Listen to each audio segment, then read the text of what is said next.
think that is the honk honk time and the official start of our webinar. Hello, friends. That's awesome. Welcome to our 2023 annual Judges Workshop. And we are so excited to have so many judges here, and that's intermediate judges and experienced judges. And I know we just have some friends that are excited to learn about judging, and they are joining us too. Thank you. We also have coaches on board here, and coaches going through this whole process. What it does is it gives you yet one more tool for your toolbox. Thank you so much, coaches, for joining us. And we also have, I know we have friends in the room too. We have siblings, and we have just extra people that are sitting in the room. So thank you so very kindly. A reminder, if you are doing this for recertification, and what an awesome way to get your recertification. That recertification is for experienced and intermediate judges only. Experienced and intermediate judges only. Also, that does include coaches. I'm also speaking to you, coaches.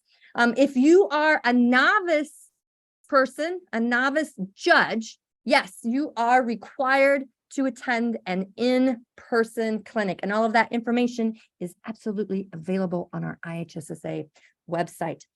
For recertification purposes, experienced, intermediate, and coaches, yes, your full attendance at this webinar is required. So do make sure you stay on for the whole time. At the very end of this, I will be asking a couple of questions, and you'll put that information into the Q&A. And that will be my way of verifying your full attendance. So do make sure that you stay on for the full time, and that is required for recertification. You see some friends here, and I'm going to have them wave to us. Our coach at large joining us from Cedar Rapids, and selling flowers, and being the coach at large. You are just so talented, Carrie Tinkham. Carrie Tinkham from Cedar Rapids, Washington. Thank you, Carrie Tinkham. Hi, yes, from Council Bluffs, we have Dirk Waller. There's Dirk from the southeast portion of the state, which is also Boston right now. Greetings, Vince, and you're in Boston. This is awesome. Thank you, Vince. And joining us right now from Colorado and representing the northwest portion of the state is Sean Starr. Greetings, Sean Starr. And of course, we have our two presenters today. Now, this was very strategic here. Our two presenters today are both Hall of Famers, and they're both Teresas. Yes. Hello, Teresa Lawler, Hall of Famer. And Teresa will be presenting in our second session on the Fab Four. And to begin with, we are so honored to have Teresa Jackson, IHSSA Hall of Fame. And as we go into our first session, I do have to tell you, friends, it is such an honor to have Teresa Jackson. Let me tell you a little bit about Teresa Jackson. Teresa Jackson is the director of theater at Iowa Central Community College. She's in her 16th year in the position and in her 30th year of teaching. Prior to Iowa Central, she taught and coached at Fort Dodge Senior High School. Teresa started the theater and pageant programs also at Hawaii Pacific University. Our hearts are certainly out to our friends in Hawaii. And there she taught and served as the director of student activities and services. She also taught composition at Truman State University in Missouri for 2 years prior to that. And Miss Jackson has taught at the high school, at the community college, and at the university, and she has loved every single place. Teresa grew up in Missouri, and her mom and dad were amazing. Never missed a show or a game. Teresa and her husband, Joseph, are very blessed with 2 children, Tara and Alex. They are a family of strong faith and are incredibly active in their church. And at this point in her professional career, Teresa very much enjoys the fact that former students of hers are now either professionally performing or are teaching and judging. And they all do a wonderful job of staying in touch with her. Teresa truly loves her relationships with all IHSSA family members and her students. It is truly her best to bring out the passion in all of her kids. Teresa's mantra about enjoying life is to live each day to its fullest. Life is precious. Please welcome IHSSA Hall of Fame member 2021, and yes, our Mime presenter. And Teresa's going to give you some insight on that. Let's hear it for Teresa. Oh my gosh. If only I could start every day with a Stacey Hansen introduction, it would feel glorious. Actually, I was pregnant with my son, Alex, when I started at Iowa Central and had to do everything. So actually, it's 26 years there, actually 27 now because he just turned 26. So I always gauge how long I've been there by my son's age. So I don't know if you know, but if you look at who was originally supposed to be here, it's this professional actor in New York City who is a trained mime and trained body movement person, and that is not me. So I'm less intimidating, actually. So you don't have to be a mime professional. That is the first thing. And my goal, please help me on this goal. My goal in this session, and you probably came just to get your certification finished, to learn a little bit more about stuff, but in the back of your mind going, I am not going to judge mime, nor am I going to coach mime because I just don't know mime. And I'm here to change your mind. It would help me a lot if you would just start saying, is there any category you don't want to judge? Don't click it. I'm going to just walk you through a process that I had to learn myself when I first started with the IHSSA. So we're going to dive in. If you have judged any acting categories, with the exception of one act play, because one act play gets to use props, they get to use costumes, but every other category, choral reading, readers theater, ensemble acting, storytelling, all of that incorporates mime. And I find that when I am helping students, high schools come and they have me look at their teams before they go to contests. I love doing that. And I just give them my vision, what I see, what I understand, what I don't. And almost always, 9 out of 10 times, what I'm commenting on is their mime. Like, you open this door, but you didn't go through it. You established that there was an ironing board here, and then you walk through it. So a lot of that mime technique, what we think of as the box, that is not what we're looking for in training students. What we want to teach them to do is to use their bodies, their arms, their hands, their faces, non-verbally. It's all about communication. So mime is not a category to be scared of. I teasingly, when Stacey goes, our mime guy, he's got a gig, and can you do it? And I go, ah! And I knew it was mine because I'd read it. I was planning to attend to recertify because I like judging at the district level and state if I'm not in my own productions. But I actually coached mime at Fort Dodge Senior High when I was there. I didn't start out in mime. I started with my wheelhouse. Like, I know one act play, I know ensemble acting, didn't know a thing about readers theater. So I had to learn about that from all the amazing coaches in Iowa. I love this community. In fact, when I went to Iowa Central, what I missed the most was my heart, which was IHSSA. And then Craig Enan called me and said, come be an all-state critic. But it's not the same as working with kids and getting to have judges and coaches around me, because we are salt of the earth people. I just love you guys so much. So anyway, I had built a program, and I needed more opportunities for other events. And I went to the giants at the time, Craig Enan, Brad Nesbitt, Larry and Teet, and I started to watch their groups. And I go, okay, you know what? Mime, you can get 3 group mimes and 3 solo mimes. So that's a great category to learn, that we could get more students at Fort Dodge Senior High involved.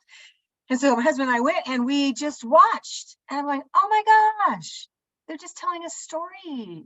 They're telling a story through body movement, which is what we do, right? And I'm going, oh, and you don't have to pay for a script. This is rocking my world. And you get to be creative and add movement, and oh my gosh, music, we can add music. Oh, well, hello. So knocked on the door of mime, started doing it. We were fortunate.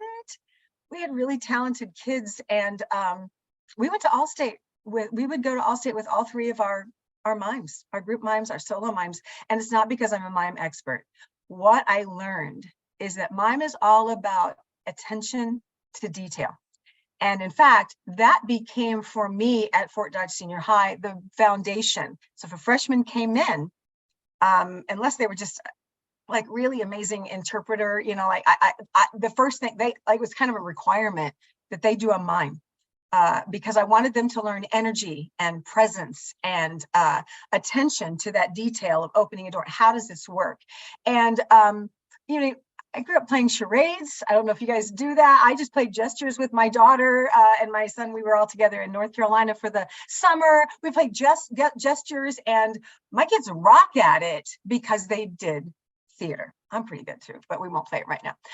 So I want to make sure that I just take away the fear level of judging mime, or even tipping your toes into potentially coaching it. So if you are a coach, by the way, attending and you want to try a new category, my best suggestion for you is to go to Allstate and sit in that room with that critic all day long, and you will learn everything you need to know about that category from the performances and from the critics. So that's what I did. Once we decided to do mime, we just went, because I think that year, our first year, we just got honorable mentions, so nobody was performing.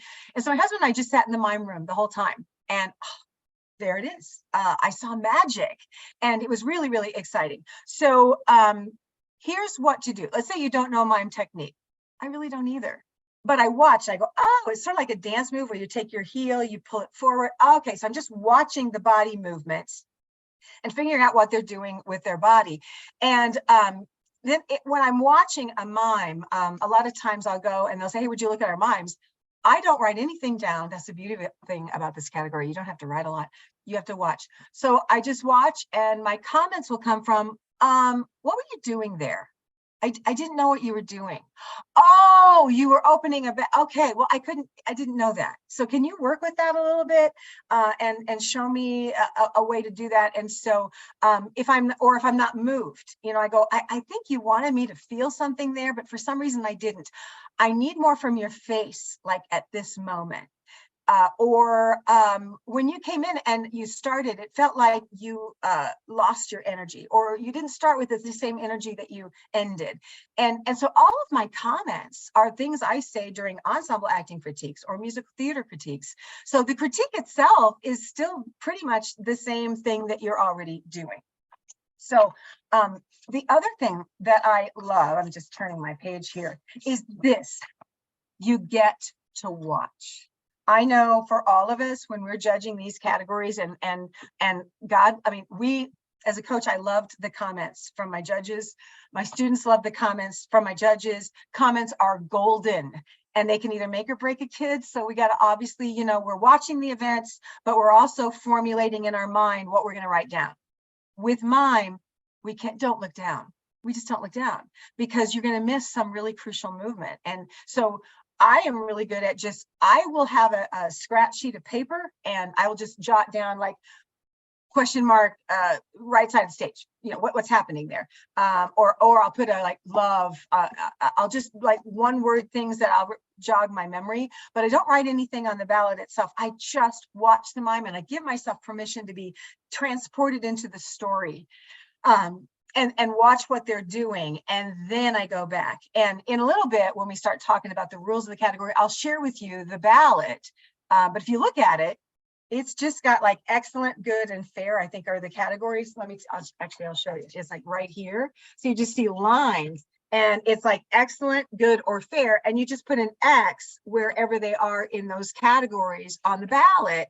And because they want you to watch, they would rather you watch their mime than write a novel. Okay, so that's kind of the cool thing about mime, is that you don't have to write as much as you have to write in those other categories. The other thing that I love about mime is that I would say, help me, the percentage, almost always I see mime set to music. or the ones that I've seen here in the Northwest District. Mimes don't have to have music. They really, really don't. But I'm a big fan. Music helps tell the story, and it's like blending the arts together always. And so it's really fun to watch how if the music swells, they do something, or then they'll have that little bop, bop, bop, and you go bump, bump, and they do some head. So it's a little bit of a musical theater moment fit in there. If you think about all the Tom and Jerry, I'm a huge Tom and Jerry fan. I used to love that, watching that when my son was little. He would watch, some of the same episodes over and over again. And he started to hum, his music prodigy kind of. He would just hum, and all of the humor came from what was happening in the music. And so when performers are also marrying their vision with the music, it's magic. It's so exciting to see. And so that's the other really, really awesome thing about judging mime. So now let's go look at what the rules are. All right. So first of all, and this is a gold mine. They have a placard with the title, so you don't have to just make it up out of thin air. You don't have to go, I don't know what they're doing. Oh dear God, I'm freaking out because I don't know what that kid's doing. Well, they give you a title. And they can draw on it, and the music will set the tone if they use music. But then before they even begin, okay, so like a day at the park. All right, you'll know right away. And they might draw balloons on it, because it's really smart if you're a coach, put the more images that you want on that placard as you can, so that we know it's a balloon. And they're picking the balloon and they're looking at it, and then when they let it go, and then they react to the fact that it left, or then they watch it go through the air. So that placard will give us that introduction that we need. So that's one thing. But whoever places it on the easel, and there's an easel provided, has to be one of the performers. Okay. But if they add music, that can be somebody else that just plays it for them. Time frame, up to 7 minutes for a group, 5 for solo. So they're not long, you just get this little snippet of a story. And the music, what I really love is the creative freedom that the IHSSA panel has done. They can start and stop the music whenever they want. They can use it at the beginning, use it at the end, and it doesn't have to be one uninterrupted set of music. So coaches and students get so creative, and they'll change it. So like, let's say it's a day in the park. They might have like happy music. They're going to the park, and then the rain cloud comes and they take out the umbrella, and then the music might go wah, wah, wah, and then they're sitting here in the rain. Now they cannot add sound effects. Okay, so they can't hear the rain falling, but I'll know it's an umbrella, especially if the umbrella is on the placard, right? And then they can change the music as the mood changes through the day. And so that's really cool. And they do so many creative things with music in their mind. The music can't have any vocalizations, can't have any lyrics, all right? It can have like whistling or like beatboxing. So if the voice is making an instrumental sound, that can be a background, in the background music, but it can't be anything else. So there's no lyrics. So in the presentation, I'm just kind of going through the rules here. There can be physical contact, and it's really, really awesome, especially in group mime. And what you look for in that physical contact is energy. Like when they touch, do they press? It's a difference between lifeless hands and hands that are gripping. And so they can have physical contact. It needs to be very intentional and what that movement is. In the presentation, you want a beginning and a middle and an end, where we heard this before, right? But the other exciting thing is like in choral reading, if they wanted to take a storyline, take it through, make a choral reading out of it. I've done that with a children's story before. They can have a beginning, middle, and end, or they can also be a choral reading, like an idea, a theme that they're just going to explore. And so the mime could tell a story. If it's telling a story, you better take me from beginning, middle, end somehow. Or it can be the exploration of an idea, like depression. It could show us that performer could show us a depression that comes from being bullied. Maybe they saw something on social media. They could do a spin or something, and now the depression comes from a pregnant woman who just miscarried. And then they could do a spin, and it could become an older man who just buried his wife. Okay, so it could be the exploration of grief. And again, so that it takes us on a roller coaster. Going back for a second to group mime, all the performers, just like in ensemble acting, cannot leave the playing area. But what you're going to see in group mime is they do these amazing freezes. I am very critical in ensemble acting either. I go, when you exit, you better exit with energy and hold that freeze. And that comes from the fact that I coached and judged mime. I'm looking for energy. I don't want them to go over there and just slough around, because my peripheral is going to see them. They're still there. Their body's there. They haven't, avatared out. So when I look, even in the freeze, I want an energy up freeze. And in mime, they do the most amazing freezes where they'll have a pose and they'll hold that pose, as the action shifts to maybe another character coming in, and then they'll jerk out of that pose. So it's really artistic. It's dance, everything, all the arts is all movement through space and motion with energy. So it's really awesome, especially with music when they use that. Thank God. I don't know what year it was, but I was done coaching. We used to have to do mime makeup, people. We used to have to do the whole white face. That actually kind of made it more of that typical mime that you expect, but this is not that kind of mime. This is mime like, can I tell you a story with my body without speaking? And we do that a lot in our lives. We'll be across the room. It's like, if you've ever done anything like that, you're doing mime. If you've ever done that, I call it my parent face. I don't even have to look at students in class sometimes. I just stop, I freeze with energy, and I look at them and I wait. And I didn't have to say a word. It's pretty exciting. My makeup is now gone.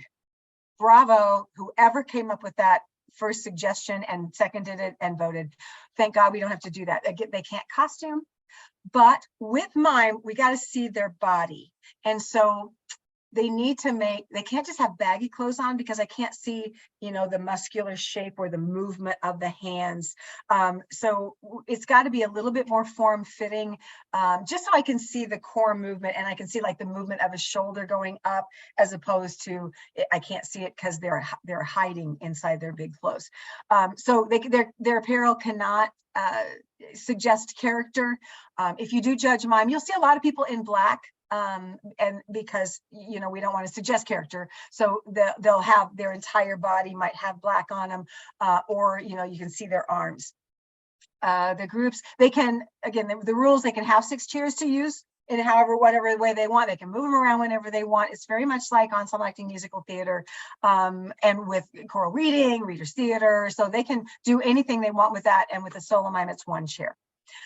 So those are sort of the basic rules for it. And then the judging, if you look in that packet, is based on, okay, so look at how many categories this crosses: acting, effectiveness, creativity, body control, and I'm turning my page, movement, and the ability of the group to convey its intended message.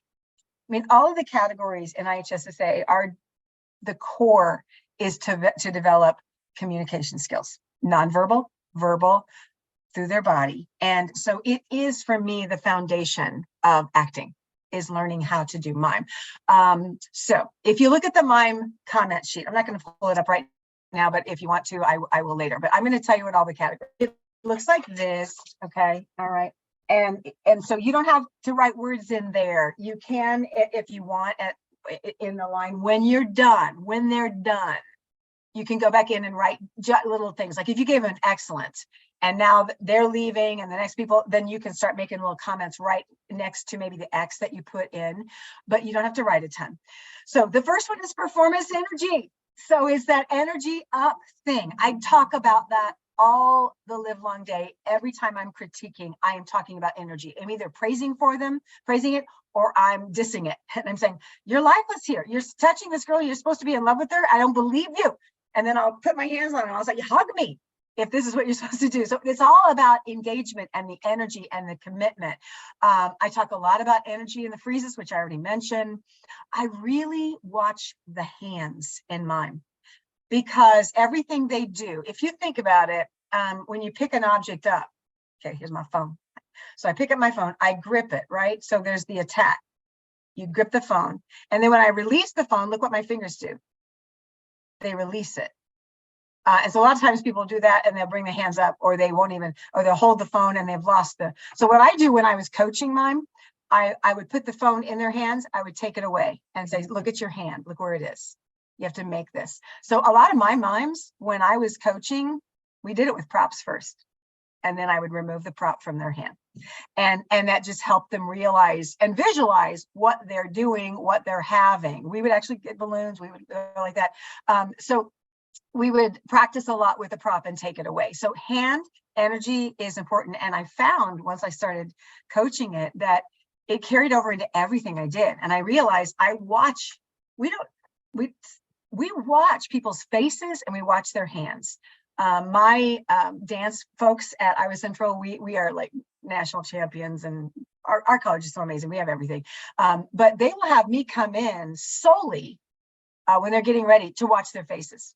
I mean, their body can be doing all these amazing things, but if their face is like concentrated, then we're gone, because we start with the face and work down. We peripheral, we can see it all. And so I really talk to them about facial and body energy and hands and how you touch and how you press. And so we've got to make sure that we can see their bodies, that we can see the tension. I also talk to them about holding a freeze. Like, you got the energy up, like you're isometrically holding your arm. So you can see my bicep. I was doing weights the other day. I want to see, that's the energy in the freeze, is that isometric exercise, energy up. I also use the analogy a lot. I ran track and my kids were big time runners. That starting block, I always had to start to realize I hated that, so much pressure. But when you're in the stance and then you're up and they runners set and then the gun sometimes take us a minute before it goes off, but that energy up feel, that's what we need on stage when you're in the starting block. Even if you are not the person engaged in the action, you should have the same energy feel going towards your partner. You can't let that energy go down. And so performance energy, big foundation there, right? And you could sometimes I'll put an X low and high, and I go, depending on where you were in the scene. You'd have amazing and then you'd lose it. So sometimes I'll give that energy. It's got to be from beginning, take me all the way through. Second category, facial expressions. All right. I don't really need to talk about that. However, I do want to say this. When I'm coaching, I actually say exaggerate more. What you think you're going to do more. Show me more. No, not enough. Give me this face. Then you can tone it down from there. But a lot of students don't engage their face enough. They don't have many facial expressions. Sometimes I'll tell them to go in front of a mirror, say their lines, watch their face. Sometimes I freaks them out. These poor kids, their self-esteem sometimes is in the toilet, right? We look at a picture of them and we think it's gorgeous, and they look at it and go, oh my gosh, look at my bang, was wrong. And so it depends on the student if I tell them to practice in front of a mirror, because they're so much more critical of themselves than they should be. So, but I say, I'm your eyes. Okay. So I'm your mirror and I know whether I believe your facial expression or not. And so facial expression is a huge part of mine. But when you cry, there's weeping cries. Think about how many times we cry, right? And so sometimes it's just a tear. So sometimes all they have to do is like put their hand here or put their hand here. What they don't want to do is look down in sadness, because then all we've got is the top of their head, and that doesn't communicate. So one of my tips when I'm judging mime is I say, don't put your eyes to the floor. Look like you can look on the floor, but take your focus farther up that floor. And now my face can still be here and I can see it, but I'm not going like this. Because when people are sad, they do often look down. So that's the thing about facial expressions that I'm always talking to them about. The other thing they'll have the tendency to do if they're going to laugh, they go like this. And now, again, my neck. I had an actor once, I go, I've seen so much of your neck. It is not that attractive, if I'm here to say. And my neck now, like, oh my goodness, when you age, it is what it is. So anyway, facial expressions are huge, where they're placing their eye focus. And so don't be afraid of exaggeration in mime. And you can tell them that. I needed more. I didn't buy either. So performance energy, facial expression. Third category is illusions. And this is what freaks people out. It's like, what they're doing. I don't know how to give them comments about that. Then don't. So just say, I didn't know where you were. What were you doing there? Oh, look, is there another way you and your coach could work on that to make that more clear? I mean, some of them, my gosh, looks like they're walking and they're just in one place. And it's a really cool technique to do if you want to learn that, or the box, or the run, or opening a door. Opening a door is the hardest thing in mime ever. It's the hardest thing in ensemble acting. whenever I can, I go, try not to even put a door in your ensemble acting scene because you guys screw it up every single time. And so coaches need to concentrate on mime of the door and so where they are, what they're doing. You know, what are you picking up? What are you putting down? What are you opening? Is that a bag? So let me first show me it's a bag, set it down, release the handle, right? Take the zipper, hold the side, unzip it, open the contents, reach in, pick up. What are you picking up? What are you picking up? From that moment, what they're picking up, you want to talk about their reaction to the object. Is it something they don't want to take out? Is it their dirty, oh, stinky, God, Lord. My son, when he ran and played soccer and the tennis shoes, oh, any mothers out there with me? There's nothing worse. Are you taking out stinky? I go, your reaction of your face is everything. So we are looking for, in a mime, the reaction of the object so we know what it is. So a lot of your comments could go around that. Like, I didn't know what you're picking up because you gave me nothing non-verbally to tell me what you felt about that object. So a couple of examples here. I have an acting class for kids at Iowa Central. We have a ton of football players. We have rugby, we have football, we have swimming, we have wrestling, we have men and women's. I get so many athletes in my class, and they go to my acting class because it's active and there's not a lot of tests you just can't miss. We do yoga, we do movement. I take them outside what their wheelhouse ever was, because most of them, all they ever did was athletics. So they think they don't have any experience. So I do this one day. I call it the weather walk. And I said, and I make them take off their shoes and socks. Some of them are really, they don't want to take off their socks because they don't like their feet, but whatever. I prefer that they're barefoot. And I said, okay, you're just going to walk in this big circle around my auditorium or in my foyer or whatever it is. And I start to describe to them what the weather is. And I go, all I want you to do, I go, they can't talk, they can't speak. There's walking back and forth to whatever weather system I'm creating. And I take them to the beach, to the hot beach, to then after the beach when you're salty and you think, why did I come to the beach? I take them to ice cold. I take them to a beautiful spring day that turns into a torrential downpour. I take them walking out on gravel, whatever it is. And at the end of it, I say, what was your level of belief? For you personally, did you believe? And I kid you not, every single kid will get a belief of 9 to 10 in one of those categories, because they know the weather. And as I watch them walking back and forth, they believe it and they're doing it.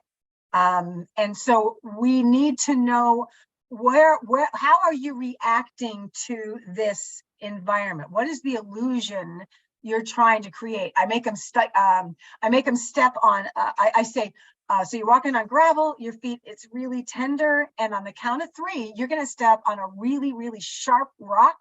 And I want to see your reaction to that. So they know it's coming. And I go 3, 2, 1, boom. And I kid you not, almost all of them will do that reaction and pick up their foot. And then that's the foundation. So a lot of times I just need to make sure that these kids have had that experience. And a lot of them, like if I take them to the beach, kids from Iowa, I've never seen the ocean. So they have a hard time believing that, and they have to go to just like movies. But the illusion that they're creating starts from their belief in the scenario, the situation, as is every other category. I can't believe you as a performer unless you as a performer believe in this illusion that you're trying to create. So I simply say, I just didn't believe you. Or like, oh my gosh, you totally had me here. Like, I was like, oh, I was crying with you. I was all in, and then you lost me here. But oh my gosh, this was gold. So build on that. So performance energy, facial expression, illusions, and then use of space, which again is in every category. I am a huge fan. If you've ever been to any workshop with me, I'm about use your space. Use all the space. I hate it when people just come to center stage and they play everything there. Use upstage, downstage, side. It's all about the variety. And if you always go to the same place and I know where you're going, you're no longer keeping me engaged, because I know where you're headed. And I love surprises. Or if you go to one spot 2 times in a row, don't go there on the 3rd. Mix it up. So I love it when performers use their space. And they use it creatively, and they always want to come down center. And the problem is, if they come down center, at some point, they got to go back up stage, and then they walk backwards. so that they don't turn their back to the audience, which is not, you get to turn your back to the audience if you need to go up there. And if it's not about you in this moment, just go walk there. You don't have to do always some artistic stage turn. So I like it when, if they go upstage and then they come down, there's power there. So a lot of my comments are about how effectively did they use their space. And I might say something like, is there any way you could play this part maybe over there? Because you're always coming to the same space. And so I just talk about space the way I talk about with ensemble acting, musical theater, choral reading, all of that. Then one of the questions in this casebook about the use of space, it says, must a large acting area for mime, must they use a large acting area for mime to be effective? And the answer is no. I remember when I judged mime at state once, I put forward an all-stater. I recommended someone for all state, and all he did was stay within one little space. But he took me in his mime technique. He was coached by somebody who knew mime. I believed everything, and he took me on an adventure just using that space. And the fact that he didn't have to move, and yet he transported me, was miraculous. A lot of coaches across the state and students, they don't have that mime training. So if they are using their acting space, I really want to use it. So the answer to that was no, the illusion of movement can be created in a limited area, and the performer should not be penalized for not using it. But if they're not using the space, I say, come on, use it a little bit more effectively. With either choice, are they using their chair? Are they using their space effectively? Another question on there was that, can you use the chair to be, like, you obviously can't use props, right? But could the chair be perhaps a shopping cart? You know, and so you're holding onto the back of the chair and you're walking, you're not really pushing it, you're doing a mime walk. And the answer is yes, you can use the chair for that purpose, but you also don't need to. Okay, but you can.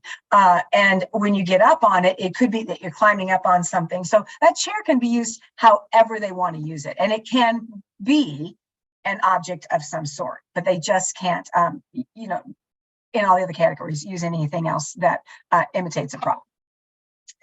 Okay, so now we've got use of space. Next category is bodily movement.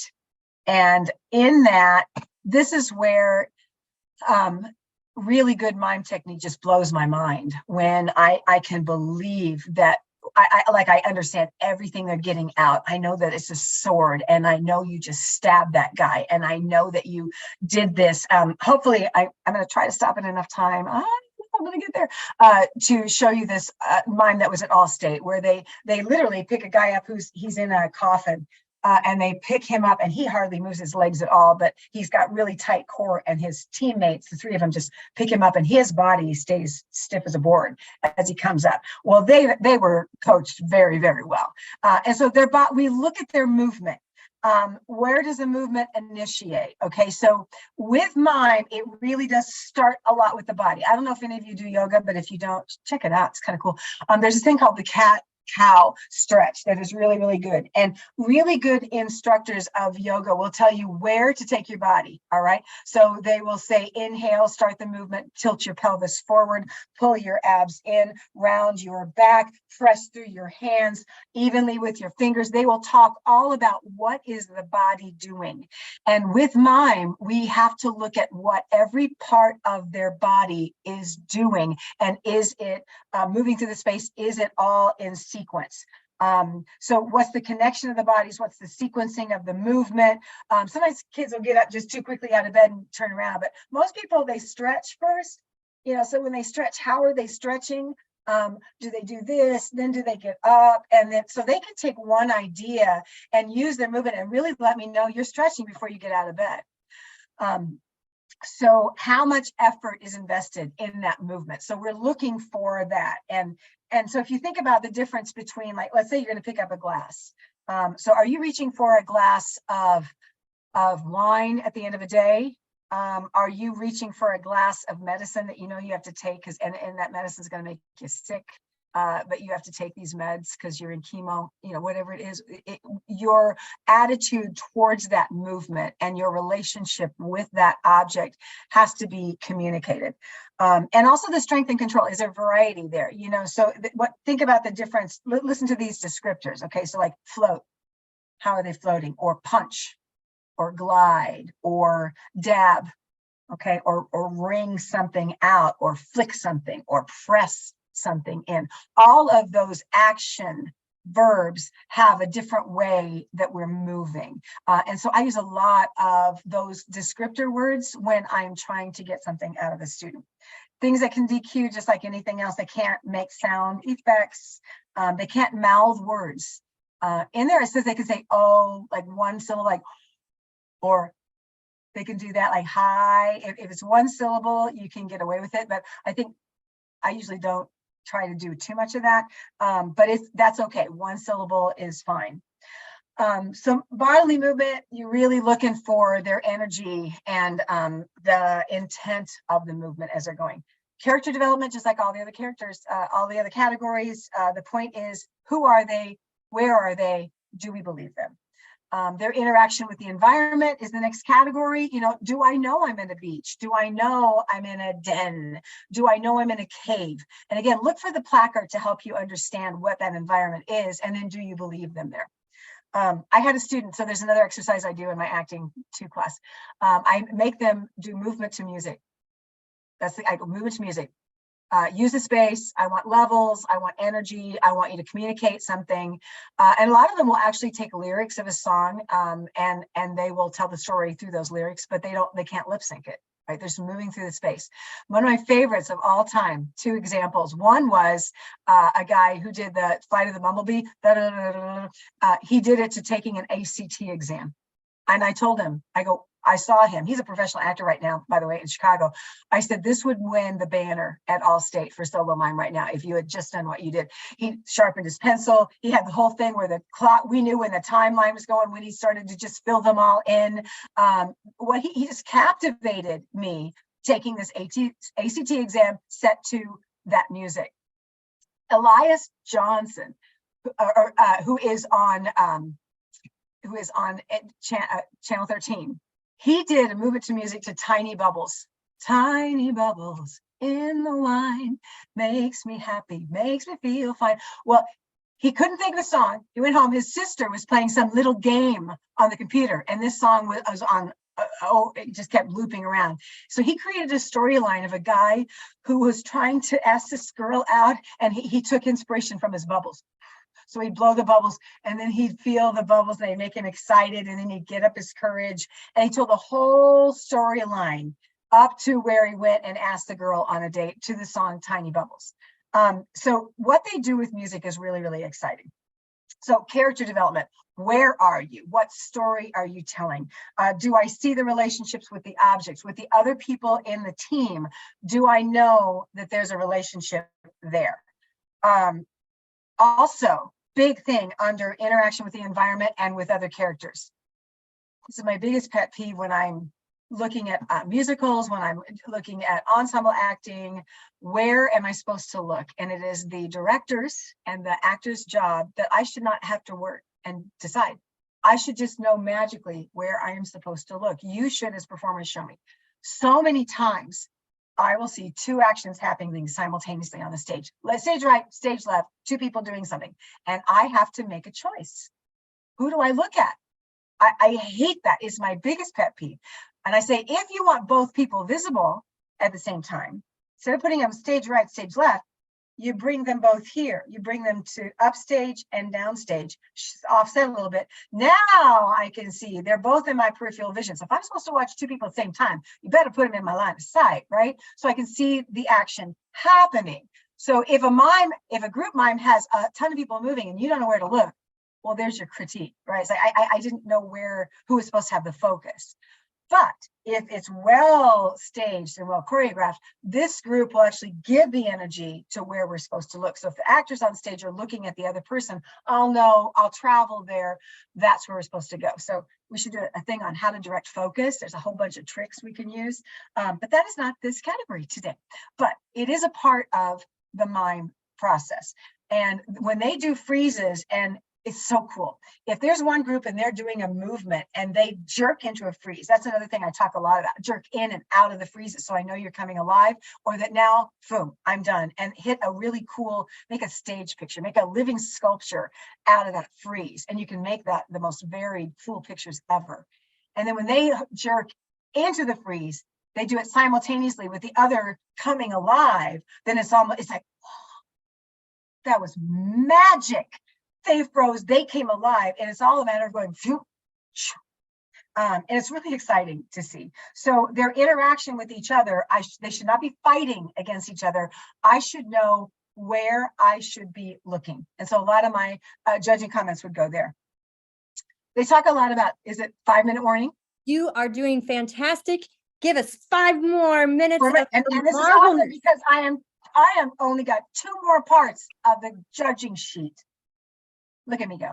Okay, so character development, interaction with the environment. So if I were giving you a quiz in the classroom, I would say, what was the first one? And you would say performance energy, facial expression, illusions. Do I know what you're doing? What's happening here? Do they use their space creatively, effectively? Do they have body movement? Character development, I know who you are, I know your relationships to each other, and how well are they interacting with the weather, whatever this environment is. Like right now, I'm baking a cake and it smells so good in here. My environment is awesome. But do I believe the environment that you're in? The last 2 categories are consistent style. Don't worry about that too much, all right? So there are lots of different, so don't think about it as a mime style. Okay, but if they're doing a Western theme, you know, they need to exaggerate it. They got to go with that style and keep that consistent throughout. If they're doing some futuristic place, you know, or if they're doing a zombie apocalypse, you know, their style of movement needs to be the same, unless they do something really creative. I did this thing once where I had a kid was watching television. She got pulled into the storyline. And so her mom said, you just sit right there and watch. So she turned it, and then she got closer and closer to the TV, and then she tumbled into the story. It was really awesome. I can't even remember now what the title was, but it was okay in that moment for the style to change. Then she tumbled back in, and then she became there. And of course, we've got to watch to our biases, right? I'm not a huge vampire zombie fan, but if the one I saw was about vampires and zombies, I go, oh, that just rocks my world. But because I'm open, whatever you want to do, we'll do. So is their style consistent? And if it's supposed to be slapstick, if it's supposed to be the old, you know, shows where they fell down, then again, you got to be consistent. You're going to have to exaggerate and go with whatever style you're creating. And the last one is the storyline. Okay, what I love about the storyline is the creativity it gives to the kids and to the directors.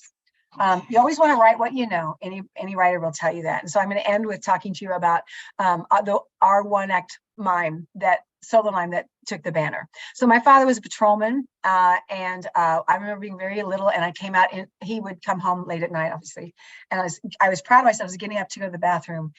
And my dad he was always clean, aftershave, Old Spice his whole life, just a very good looking guy. And he came home, and I was walking to the bathroom, and he had blood all over his highway patrolman uniform. And it traumatized me. I thought he was dying. And he cleaned up, and he came in. I was little, so it made a huge impression. And it was around Christmas time. The story doesn't get any sad. A drunk driver killed a woman and her 2 children on that night. And so I've always been very staunch about that. And most people would think about, oh, you know, let's tell the storyline of the people who suffered the loss. I wanted to show it from the driver's perspective. And so we created this guy who was drunk, getting into his car. So you knew that. And miming that car. Ooh, that took a lot of work. We were in the car a lot, coming out, doing it in and out. And then he's driving, and he swerves, and he hits, and he runs over a child. He has to get out of the car and go and then grieve about that. The journey we took on that, but it reminded me that storyline came from my life. Later on, I did a storyline once we had kids. Through the years, I was Kenny Rogers fan. Through the years, through all the good. I had 6 couple, 3. I had a couple here, and they were the young couple falling in love and getting married. Then I had the other couple who were pregnant, having a baby, and then the other couple who were old.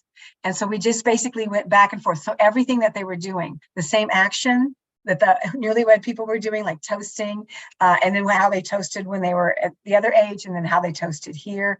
It was really a beautiful, like people left crying. I cried every time I directed it because it is the story of life, which is bittersweet. And we went to Allstate with that piece because it came from my life. So storylines are really cool. So please, would you not check? I don't want to judge Mime from here on out. So solemnly swear, because otherwise, I don't know if Stacy's even going to pay me. If I don't get results, it is what it is. But Teresa, anyway. I do smell that cake in the background. It's a rum cake.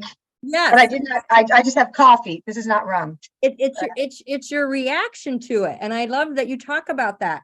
You have to have that believability. And so as a judge, I love that. Do you believe that the cake is there? And Teresa, I so believe you. So you're still going to get paid. At this time, friends, in the Q&A, and that's going to be at the bottom of your screen. It's going to be at the bottom of your screen, Q&A. If you would like to type in a question at this time in regards to judging Mime, I am looking at our Q&A, and we still have a couple minutes with our dear Hall of Famer and mime judge and fellow mime judge, Teresa Jackson here.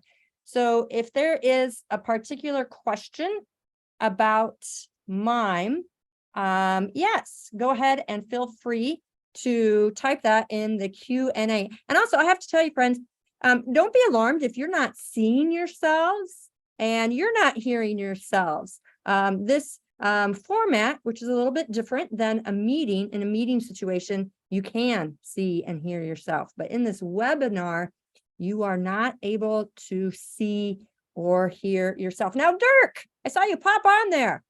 Dirk, did you have a question that you had? Well, I did just for a minute. There weren't questions at the time, but now we've got some good ones coming in.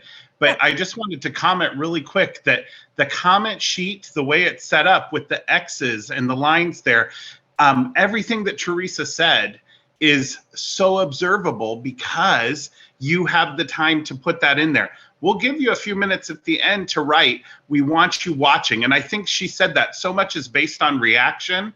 And so that comment sheet is set up to help you do that. There was a question on here that said, how believable can you be in justifying your rating when there's so little writing? It's because you're putting an X at the category on that. If you want me to, Stacy, I could share the screen really quickly. If I've got that one. You know what? Let's do this. Let's actually, Teresa, I'm going to take a couple of these questions. Okay. We can get to the comment sheet there. How do you handle comments if you do not understand the mime character? So then I'll say that in my comment, like, I really didn't know where you were or what your goal was. I couldn't figure it out. And so then I give suggestions like, you know, something on the placard that would help me understand who you are and where you are. That would be helpful. It's like your only thing that you can do to preview what you're about to do. You don't get to do an introduction. So the placard is really, really important. Get your art people to make it, do something else. But that placard should help you know who this character is. That's how you justify it. It's like, I didn't know. I couldn't tell. Sure. That's great. So. Thank you. Is there a time limit? Should we be judging on the duration of a storyline? I think the answer is no on that. You can't judge. If it's shorter, it's shorter. However, you can also say, you know, you don't have to talk about time, but if the story didn't go anywhere or if it went there too quickly, then you can make a comment about that. But a lot of times, you know, if you don't know the story, that it's like, I had no idea where you were going with this. And that's a comment there. In terms of, I would say, like accidental noise, Teresa, like a student might accidentally sniff, or if they're like, you might hear their feet. Is that a violation, Teresa? It's not, unless you can tell if it's deliberate or not, right? Mm-hmm. They can't stomp. And if they got a cold and they cough, that's not, but if they're just pretending to cough and then they actually do, that's a conversation with somebody there. But you can tell if they're doing it deliberately, if they've practiced it like that. But those accidental body noises, no, that's not a DQ. And in terms of that comment sheet, again, the comment sheet, as a judge, and looking at that comment sheet, do I spend my time writing X's? Do I spend my time giving comments? How do I navigate that comment sheet? Okay, so it depends on if you're a district, right? So at district, we're saved a lot because we get to talk to them, right? But it's state. So what I do, guys, I'm serious. You've got to keep your eyes on the mime. So I always have a piece of paper beside me. That's not it's not the ballot. It's just to the side. And I'm just jotting down things that I want to remember. Okay. And then so I just watch the mime and I'm putting the X's. It's really easy when it's all done to put the X where it goes on that line. And then I will take whatever I wrote down beside if I have time. And as they're shifting, right, then I will take that and I'll usually, if I'm giving them a 2, I'll put my comments to where, as you can see, like I might bracket the X's and I go, I just didn't see enough energy here, guys. You didn't get to the level that I was expecting to see today, or you lost it or whatever. And then if it's on the other side, I will find my favorite moments. So I will go to my favorite and my least favorite moments, strong and weak, nothing in the middle. Okay. Strong and weak. And at state, if you're judging, you do have more time in between it all because there's a lot more shuffling in and out. So I will write more on the state, but only after the mime is done. And I don't know, I haven't timed mimes for a long time. They tend to use their time. Yeah. We got 5 minutes in solo mime, 7 minutes in group mime. But again, you should never comment on, oh, this mime was only this long. We don't judge on the length of time. So thank you so much. And Teresa, oh my word. Yeah. Wow. You are amazing. And again, I'm so excited to have a piece of that lovely cake back Next there. time we see each other, I'll bring you a piece. I hope you feel the affirmation from all of our webinar friends, and so much gratitude for your knowledge and your expertise, and you're true. You care. It's so evident you care and have so much love for our IHSSA students. And thank you always for keeping our students at the heart of everything that you do, Teresa. All right. Thank you so much. And lots of applause to Teresa. Thank you. And Stacy, I'm going to send to you what I was talking about today. So if anybody wants anything that I said, they could reach out to you and get that. So I'll email that to you. Yes, and thank you. We will have Teresa's, she has some talking points written out, and then we will also be posting this webinar on our spreadsheet too. So thank you again, Teresa. You're magnificent.